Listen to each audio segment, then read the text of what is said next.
नमस्कार। आज हम दर्शन के परिप्रेक्ष्य में भारतीय दर्शन के अंतर्गत आने वाले जो 6 प्रमुख दर्शन है उसमें सांख्य दर्शन का अध्ययन करेंगे।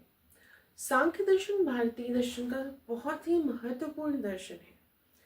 हमारे अगर धार्मिक परिप्रेक्ष्य से देखें, सांस्कृतिक परिप्रेक्ष्य से देखें, हमारे जो दार्शनिक परिप्रेक्ष्य से देखें, तो कपिल मुनि जी द्वारा दिए गए जो सांख्य प्रवचन सूत्र हैं उसमें जितनी भी दार्शनिक अभिव्यक्तियां हैं, जितने भी सूत्र दिए गए हैं, जितने भी उसमें व्याख्याएं की गई हैं, जितने भी उसमें नियम बताए गए हैं, वह सब बहुत ही आज के जितने भी दर्शन हैं हमारे प्रचलित उनके कई गुण अकेले सांख्य दर्शन में आपको देखने को मिल जाएंगे। यह एक साइंटिफिक दर्शन भी माना जा सकता है भारतीय परिप्रेक्ष्य में। इसका भी कारण है, मैं आपको बताऊंगी। और साथ ही साथ इसके जो टर्म्स हैं हम उसको देखेंगे कि इसमें किन किन चीज़ों की बात कही गई है। यह ना तो सिर्फ गुणात्मक और न तो सिर्फ मात्रात्मक है, ये दोनों गुणों से अभिभूत है। इसमें अनुभव अब आप कह सकते हैं, इसमें ज्ञान आप कह सकते हैं, इसमें कई परिप्रेक्ष्य है जो कि आपको देखने को मिलेगा। सांख्य दर्शन अर्थात कपिल मुनि जी द्वारा दिए गए जो सांख्य प्रवचन सूत्र है उसके आधार पर हम देखेंगे जो मुख्य निचोड़ है जिसकी हमें आवश्यकता है जानने की। हालांकि इसको अगर इसकी व्याख्या करें तो हमें लगता है कि काफ़ी समय इसमें लग जाएगा, क्योंकि बहुत ही गूढ़ रहस्य इसमें छुपे हुए हैं। लेकिन एक अगर सरसरी निगाह से देखा जाए तो जो आपके इम्पोर्टेंट पॉइंट है हमारे विचारों को दार्शनिक प्रतिरूप देने के लिए, या आप कहें कि आपके एग्जाम से संबंधित, तो उनकी हम यहाँ पर चर्चा करेंगे। इस में जो इस सिद्धांत में जो बात कही गई है उसमें जितना भी जो भी चीज़ें हमारे प्रत्यक्ष रूप में, अप्रत्यक्ष रूप में, हमारे हमारे अंदर या हमारे बाहर जुड़ी हुई हैं, सबकी बात इन्होंने कही है। इन्होंने द्वितत्व सिद्धांत दिया है, अर्थात दो तत्वों की बात की है। इसमें प्रकृति और पुरुष की बात की गई है। जब भी हम कभी शैव ग्रंथ पढ़ते हैं महादेव से संबंधित, तो उसमें भी हम कभी कभी मानते हैं कि माता जो है वो प्रकृति स्वरूप है और जो प्रभु हैं वो आपके कह सकते हैं कि जो पुरुष स्वरूप है।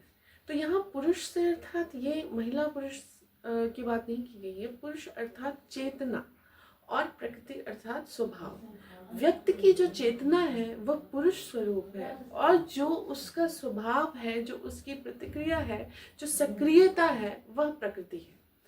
प्रकृति हमारी जननी है, ये तो हम जानते ही हैं। और सांख्य दर्शन में इसको बहुत ही महत्वपूर्ण ढंग से प्रस्तुत किया गया है कि जो जितनी भी चीज़ें उत्पत्ति हुई है उन सब का मूल जो है, आप कह सकते हैं, जितनी उनका जहाँ से उत्पत्ति हुई है, जो जननी है, वो हमारी प्रकृति है।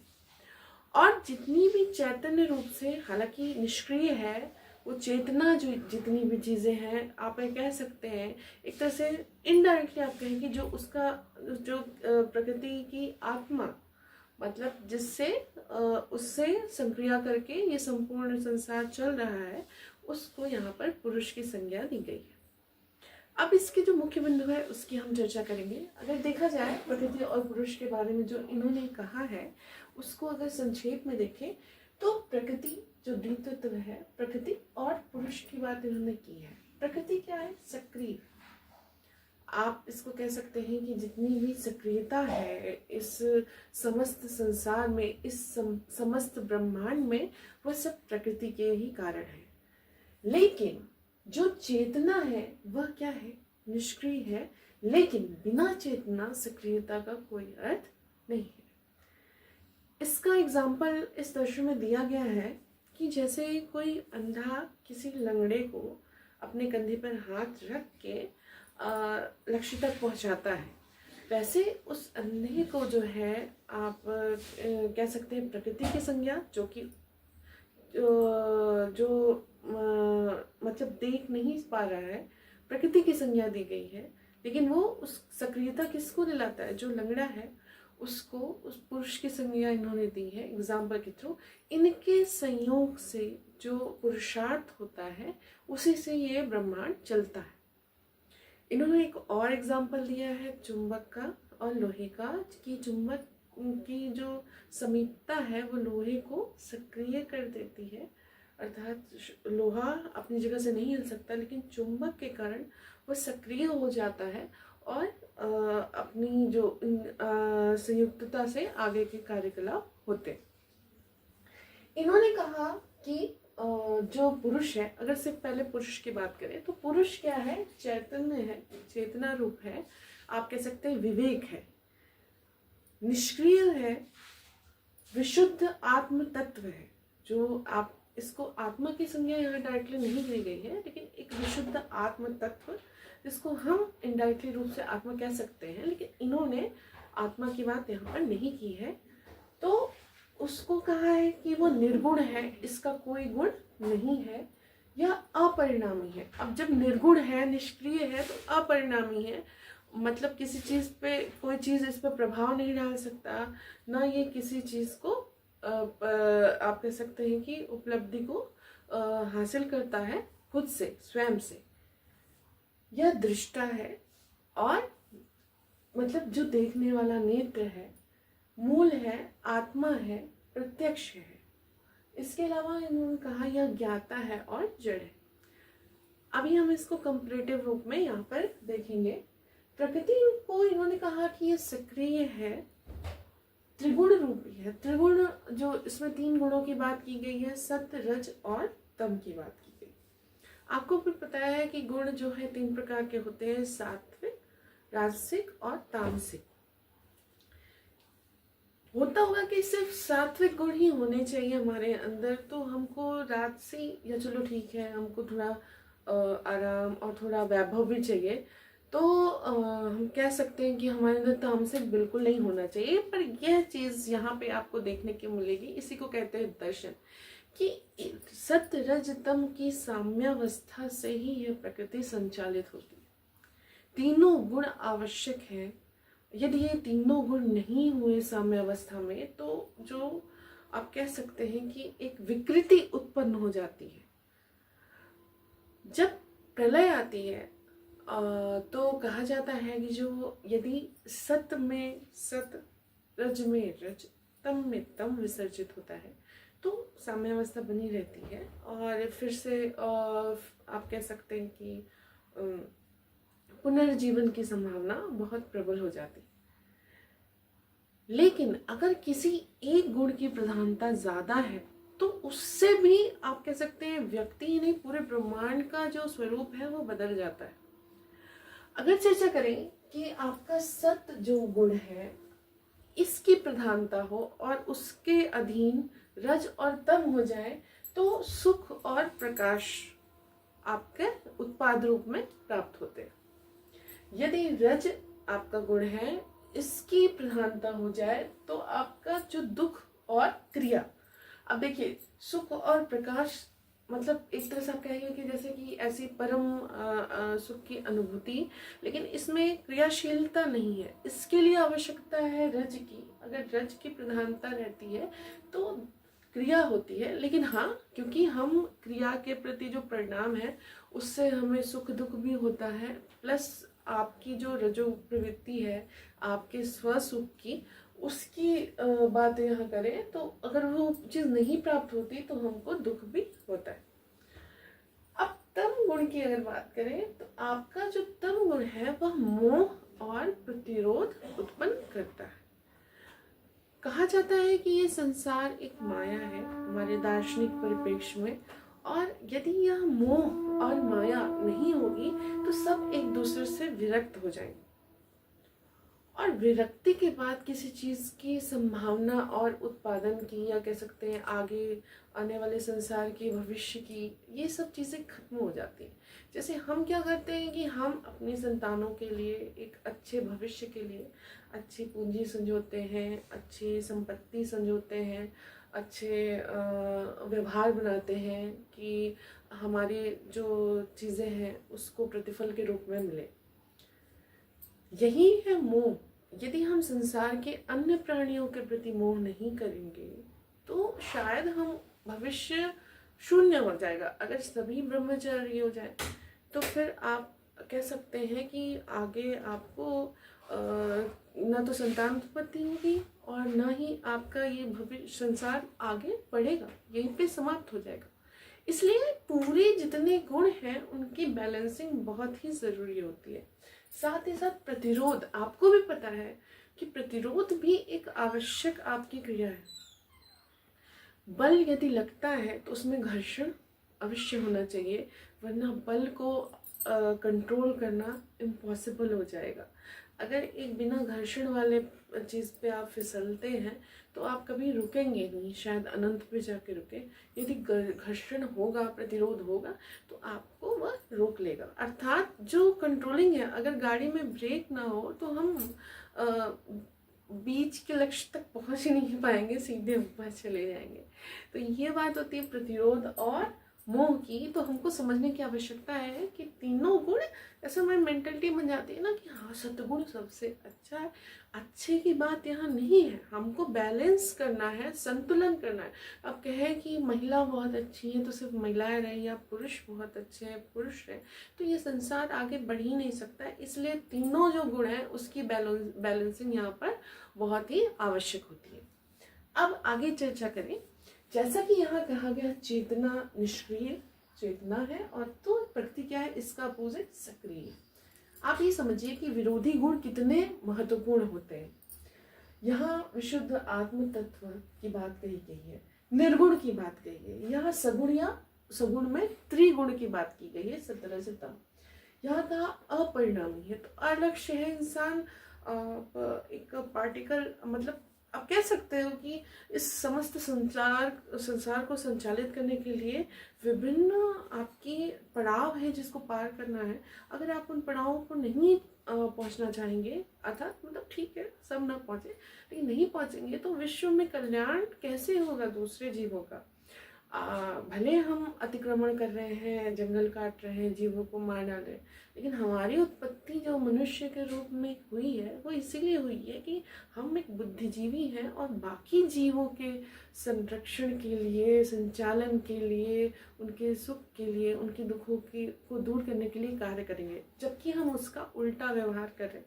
लेकिन बुद्धि दी क्यों गई है? इसीलिए दी गई। तो ये भी आप कह सकते हैं, क्योंकि सही बात है सबके पास नहीं है, मतलब आप कह सकते हैं कि हर प्रत्येक जीव इस स्तर पर सोच नहीं सकता, या हो सकता है हमको पता ही नहीं है। कई ऐसे जीव हैं हमारे भी, हमसे भी उच्च लेवल पर सोचते हो। जितना जानकारी है उतने की ही बात की जाएगी यहाँ पर। तो यहाँ पे इन्होंने कहा कि पुरुष क्या है? दृष्टा है। यहाँ पुरुष जो है दृष्टा है। दृष्टा मतलब देखने वाला, मतलब जो चेतना है वो देखने का नजरिया, आप कह सकते हैं कि जो दृश्य, मतलब नेत्र और नजरिया की बात की गई। तो यहाँ पर दृश्य क्या है आपका? जो दिखेगा ही नहीं तो दृश्य का कोई लाभ नहीं। तो दृश्य आपकी प्रकृति है, लेकिन अगर सिर्फ देखने वाला ही नहीं है तो प्रकृति का भी कोई लाभ नहीं है। तो यही यहाँ पर संतुलन की बात कही गई है। यहाँ पे स्वभाव क्या है आपका? प्रकृति। ये प्रसव धर्मिणी है, जगजननी है हमारी, अव्यक्त है, अप्रत्यक्ष है। क्योंकि हम इसको कह सकते हैं कि इसको डिफाइन नहीं कर सकते, क्योंकि स्वभाव जो है डिपेंड कैसे करता है, यह व्यक्त कैसे होगी जब पुरुष से इनका संयोग होगा। फिर यहाँ पे बात की ज्ञाता है, लेकिन ये पुरुष, लेकिन ज्ञाता का ज्ञान क्या है? प्रकृति है, इसीलिए इसे प्रधान भी कहा गया है। कार्य विकृति, जो कार्य भी होते हैं वह विकृति है, और प्रकृति क्या है? कार्य। जो विकृति है वो क्या है? कार्य।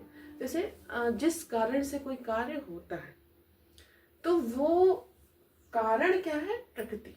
लेकिन जो कार्य हो रहा है वह विकृति है। मतलब यहाँ पे एक तरह से यही मान लीजिए कि जो संसार है ये विकृति रूप में यहाँ पर इन्होंने माना है। साथ ही साथ इन्होंने ये भी कहा है कि प्रकृति और पुरुष के अविवेक से ही संसार का संचालन, मतलब जो कह सकते हैं कि जो सुख दुख का बंधन है वह चल रहा है। और क्योंकि जीव है तो सुख दुख लगा ही रहेगा। अर्थात जो ये मोह है या बंधन है, ये अविवेक के कारण उत्पन्न हुआ है। यहाँ पे इन्होंने सीधे सीधे ये चीज़ कहा कि प्रकृति एक अलग मतलब डिफरेंट चीज़ है और पुरुष एक डिफरेंट चीज़ है आपका। तो जो प्रकृति है वह आपकी कह सकते हैं कि मतलब एक कारण है। अब यहाँ पे ये निष्काम आप कह सकते हैं, ना इसका कार्य है ना कारण है, लेकिन प्रकृति में ही प्रकृति कारण है और जो कार्य हो गया है, वो जो कार्य हो रहा है वह आपकी विकृति है। क्यों, इसकी भी बात करेंगे। इन्होंने 25 तरह के तत्व की बात की है, जिसमें आपकी महत अर्थात बुद्धि की बात है, अहंकार, 5 तरह के अहंकार होते हैं, उसकी भी हम आगे चर्चा करेंगे। तन्मात्रा, इन्होंने महत, अहंकार और तन्मात्रा की बात की है। ये विकृतियां हैं आपकी जो प्रकृति में, प्रकृति के कारण उत्पन्न हुए कार्य में होती है। हम बात करेंगे पहले इन्होंने जिस जिस टर्म को दिया है उसकी। तो इन्होंने कहा है कि जो जीव है वह कर्ता भी है और भोक्ता भी है। अर्थात कर्ता और भोक्ता क्या है, जीव है। 3 प्रकार की उसमें प्रवृत्ति बताई है, आध्यात्मिक, अधिभौतिक और अधिदैविक, यहाँ सांख्य दर्शन के अनुसार। प्रमाण की इन्होंने बात की है तो 3 तरह के प्रमाण की बात की है, प्रत्यक्ष, अनुमान और आगम प्रमाण की। प्रत्यक्ष आपका एक होता है निर्विकल्प और दूसरा होता है सविकल्प। अनुमान पूर्ववत, सामान्य तो दृष्ट और शेषकृत 3 कारण का होता है। इसमें पूर्ववत को भी विद अविद 2 विभागों में बांटा है इन्होंने। मुक्ति 2 प्रकार की होती, एक होती है जीवन मुक्ति और दूसरा होता है विदेह मुक्ति। जीवन मुक्ति जो हमारा सम्यक ज्ञान, जो सांख्य के दर्शन के उत्पत्ति का मूल है, मतलब आप कैसे सांख्य दर्शन का जो उत्पत्ति हुई है वो सम्यक ज्ञान। आप आगे से नहीं, अभी बैक में जाइए अपनी हिस्टोरिकल में, तो आपको चीज़ें यहाँ से समझ में आएंगी कि सम्यक ज्ञान की बात कहाँ हुई थी पहले। तो सम्यक ज्ञान जो है वह आपका जीते जी इंसान को मुक्त कर देता है। मतलब हमको मरने की ज़रूरत नहीं है, हमारी इच्छाएं खत्म हो जाएंगी, हमारी अभिलाषाएं खत्म हो जाएंगी, हम वैराग्य भी ले लेंगे और दूसरों उसके साथ मतलब हमारा जो मतभेद है वो भी समाप्त हो जाएगा और हम जीवित रहते ही मुक्त हो जाएंगे। तो यह आपका जीवन मुक्ति है। दूसरा आपका है विदेह मुक्ति, जो हम मृत्यु के उपरांत अपने कर्मों के बंधन से छूटने के बाद जो बच्चे कर्म है उनको भी खत्म करने के बाद हम मुक्त होते हैं, उसकी बात की।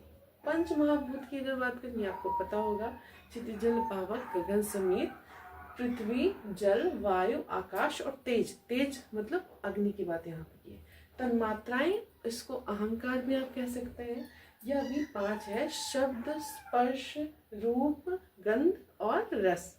ज्ञानेंद्रिय आपको पता ही है, यहाँ पे जो उनका शुद्ध, त्वक, चक्षु, रसना, घ्राण मतलब देखना, मतलब आप कह सकते हैं दृश्येंद्रिय, श्रवणेंद्रिय, घ्राणेंद्रिय, स्वादेंद्रिय और त्वचा। इसमें इन्होंने कर्मेंद्रिय भी 5, जो वही चीज़ें जो हम जानते हैं, मुख, हाथ, पैर, मलद्वार और प्रजनेंद्रिय, ये 5 हमारी कर्मेंद्रिय। अर्थात शरीर को इन्होंने 2 भागों में भी बांटा है, सूक्ष्म और भौतिक, 2 शरीर। आप इसको इनडायरेक्टली देखें तो सूक्ष्म मतलब हमारी जो आत्मा है और भौतिक जो हमारा देह है उसकी बात इन्होंने की, लेकिन हाँ यहाँ पे डायरेक्टली इन्होंने आत्मा की बात नहीं की। फिर है आप, इन्होंने ये माना है कि बालक का जो विकास होता है 2 स्तर पे होता है, एक गर्भावस्था के दौरान और दूसरा जीवन पर्यंत जो जन्म के पश्चात होता है। अंतःकरण की बात इन्होंने कही, जो वो आपकी 3 है, मन, बुद्धि और अहंकार। इतनी चीजें हमको ध्यान में रखनी। इसके बाद इसके जो वाक्य जो सूत्र हैं उसको हम देखें तो उसका निचोड़ जो है, तो ये कह सकते हैं कि पुरुष अविवेक से प्रकृति से संयोग कर सुख दुख के बंधन में पड़ जाता है। मतलब पुरुष चेतना है, प्रकृति क्या है, आपकी स्वभाव है, और ये अविवेक से एक दूसरे से बंधन में पड़ जाते हैं और सुख दुख इनके साथ मतलब बंध जाता है। एक तरह से कह सकते हैं बंधन में मुक्त नहीं होते। उसके बाद अगर विवेक है तो विवेक से ज्ञान, ज्ञान से आप मुक्त हो जाएंगे। दूसरी चीज उन्होंने कहा कि जैसे अंधा लंगड़े को कंधे पर हाथ रखकर लक्ष्य तक ले जाता है, वैसे ही प्रकृति सक्रिय जो रूप में है पुरुष चेतना को के संयोग से पुरुषार्थ सिद्ध होता है। इसके बाद उन्होंने कहा है कि आपका एक चीज, हाँ यहाँ पर हम अगर अभी के मनोविज्ञान से जोड़े तो उन्होंने दो टर्म दी है, प्रतिबिंबवाद और प्रत्यभिज्ञ। जो प्रतिबिंबवाद है वो आपके साइकोलॉजी के संवेदना से रिलेटेड है, और जो आपका प्रत्यभिज्ञ है वह आपके प्रत्यक्ष अर्थात संप्रत्यय निर्माण जो हम आप पढ़ते हैं यहाँ बहुत पहले ही दार्शनिक रूप से यहाँ पर बताया गया कि किस प्रकार से होती है। फिर जो देखिए, जैसे कि अगर सांख्यिकी की बात करें तो समय ज्ञान है, प्रकृति पुरुष है, लेकिन जो इसके पीछे का लॉजिक है सांख्य का वो हम अगर जाने तो सत्कार्यवाद है। सत्कार्यवाद का शाब्दिक अर्थ क्या होगा? सत्य ज्ञान से ही सत्कार्य होगा, मतलब सत्य ज्ञान होगा तो उसी से सत्य कार्य करेंगे। लेकिन मतलब आप कह सकते हैं कि जो सत्कार्य है वह सत्कार्यवाद है, मतलब कोई भी चीज बिना कार्य को, कार्य जो भी है वो बिना कारण के नहीं होता। अगर कार्य है तो कारण भी है, और उसी कारण से ही कार्य का जन्म होता है, और जो कार्य का परिणाम है वो भी क्या करता है? कारण को प्रभावित करता है। तो यहाँ जो बात कही इन्होंने, सत्कार्यवाद को दो भाग में बांटा, परिणामवाद और विवर्तनवाद। परिणामवाद मतलब कार्य कारण में जो परिस्थिति है उसकी बात कही है, और विवर्तनवाद में जो इन्होंने कहा है जो परिवर्तन है वो क्या है? आभासी है। इसके बाद इन्होंने कारण को दो भागों में बांटा। एक जो कारण दो प्रकार का होता है, एक निमित्त और दूसरा उपादान। निमित्त मतलब जिसके निमित्त जो कार्य होता है, इसमें ईश्वर की बात नहीं की गई, लेकिन आप कह सकते हैं वो चेतना या ईश्वर जो होती है। और उपादान जो मतलब जो मुख्य कारण आपका होता है, जैसे प्रकृति जिसके कारण कार्य हुआ। और कार्य तो आपको पता ही है, कार्य जो होता है वो क्या है? यहाँ पर सीधे सीधे कहा गया है वो विकृति है, और विकृति के अंतर्गत 25 तत्वों की बात की गई है, जिसमें आपका क्या है? महत बुद्धि अहंकार, आपका तन्मात्रा है, पंच महाभूत और 11 इंद्रिया। इसमें 5 ज्ञानेंद्रिया और आपका 5 कर्मेंद्रिय, और इसके साथ मन की भी बात यहाँ पर की गई है। उसके बाद इन्होंने मोक्ष और बंधन के बारे में जो कहा कि मनुष्य जो है दुख से घिरा होता है, और उस दुख से निवृत्ति, जो दुख से घिरा है वही उसका बंधन है, और वो जो दुख से निवृत्ति है वही उसका मोक्ष है। वो मोक्ष कैसे होगा? तो इसमें कुछ तर्क है। जैसे कहते हैं कर्म से हमको मोक्ष मिलेगा, तो कर्म से मोक्ष नहीं, यहाँ इस दर्शन के अनुसार कर्म से मोक्ष नहीं, कर्म से हम उसके फल को भोगते हैं, तो कर्म से क्या मिलता है हमको? उसका भोग है। दूसरा बात कहा धर्म से हमको मोक्ष मिलता है, तो यहाँ इन्होंने कहा कि नहीं, धर्म जो हम सत्कार्य करते हैं, धर्म करते हैं, उससे हमको स्वर्ग की प्राप्ति होती है, मोक्ष नहीं मिलता। फिर इन्होंने कहा है मोक्ष कैसे मिलता है? तो ज्ञान से मिलता है। एग्जैक्टली एक ही वर्ड है, ज्ञान। लेकिन हाँ, इन्होंने ये भी चीज कहा कि जो हम कर्म करते हैं, अब जैसे यहाँ पे हम बंधे कर्म बंधन में, लेकिन अगर हम निष्काम कर्म करेंगे, उस निष्काम कर्म से हमको ज्ञान मिलेगा, और उस ज्ञान से हमको मोक्ष मिलेगा। अर्थात इस दर्शन का सर्वोच्च लक्ष्य है वो क्या है? मोक्ष की प्राप्ति, जो हमको ज्ञान से मिलती है। वो ज्ञान क्या होगा? जो हमारे अविवेक को दूर करेगा और हमारे विकृतियों को दूर करेगा, हमारे कर्म बंधनों से हमको निकाल कर हमको मोक्ष की प्राप्ति होगी। और यही सांख्य दर्शन का लक्ष्य। जितने भी भारतीय दर्शन है आपको एक हाईएस्ट लेवल पे ले जाने का प्रयास करते हैं। वो इस दुनिया की बात नहीं करते हैं, इस सांसारिक सुख की बात नहीं करते, ये मोह और बंधन की बात नहीं करते। वो सीधे सीधे लोक कल्याण, परमार्थ और ईश्वर की प्राप्ति, एक तरह से जैसे वही जो आप कहते हैं मोक्ष की बात, तो हम किसी दर्शन के अनुसार उसको ईश्वर की प्राप्ति कहते हैं, जो आपके ईश्वरवादी हैं उनके अनुसार। और जो निरीश्वरवादी है उसमें हम मोक्ष या निर्वात, जैसे कि बौद्ध धर्म में निर्वाण की बात करें, या फिर इसी प्रकार से चीज़ें यहाँ पर कही जाती। तो यह है आपका सांख्य दर्शन। और अगर इसके अध्ययन करने में हम अगर सोचे समय की बात, तो बहुत ही डीप ये दर्शन है और बहुत ही समय चाहिए। लेकिन हाँ, कम समय में मैंने थोड़ा सा प्रयास किया है कि इसके बेस को थोड़ा सा क्लियर कर पाऊँ। अगर इसमें आपको कोई भी कंफ्यूजन है तो आप नीचे कमेंट कर सकते हैं, मैं उस चीज़ को फिर से क्लियर कर दूँगी।